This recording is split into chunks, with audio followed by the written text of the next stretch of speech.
मोहलिया से उड़ी जब जहाज हम हो तैबा जयती।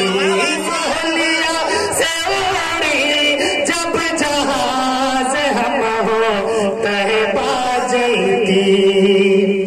के आवेला जब जब हज का महीना,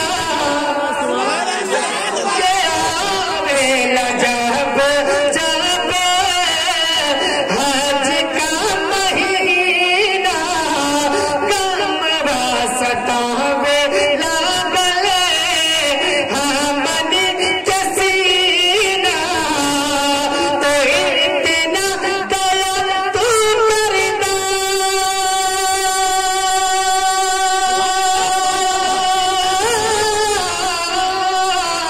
इतना दया तो करना, बने दानवा से हम हो तैबा जयती। के मोहलिया से उड़ी जब जहाज हम हो तैबा जयती।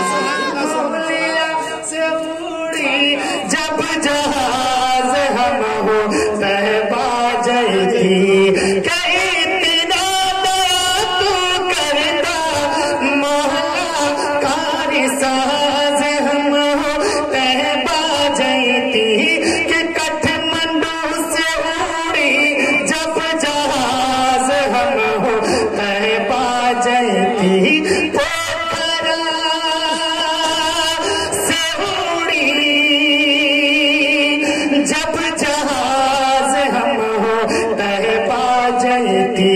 जनकपुर से उड़ी होना चाहिए। माशाअल्लाह, ये अकीदतमंदों की बोली है, इश्क वालों की बोली है। जरा बाबा से कह दीजिए सुभान अल्लाह। क्या इतना दया तो करता, मोहला कारी साज हम हो तैबा जयती। हम हो तैबा जयती।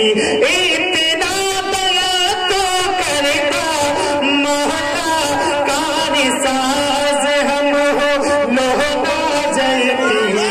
हम हो लोहना जयती।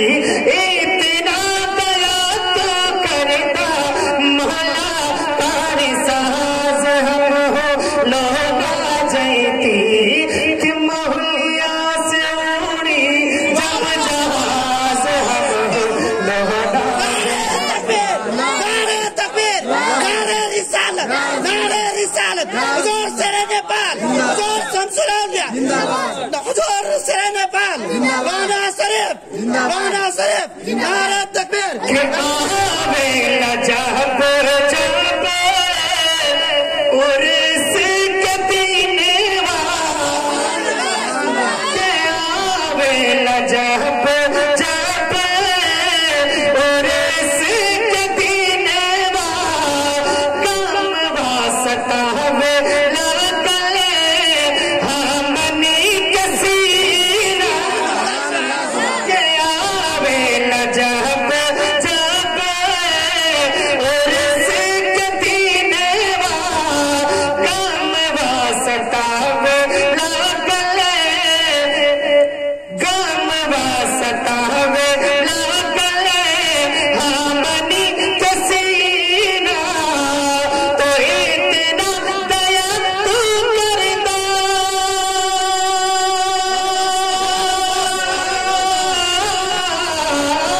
इतना दया तो करता, बने दानवाज हम हो लोहना जयती। हम हो लोहना जयती। माशाअल्लाह, के इतना दया तू करता। अभी रूहानी बाबा फरमा रहे हैं कि इस एक लफ्ज का इजाफा किया इन्होंने। के इतना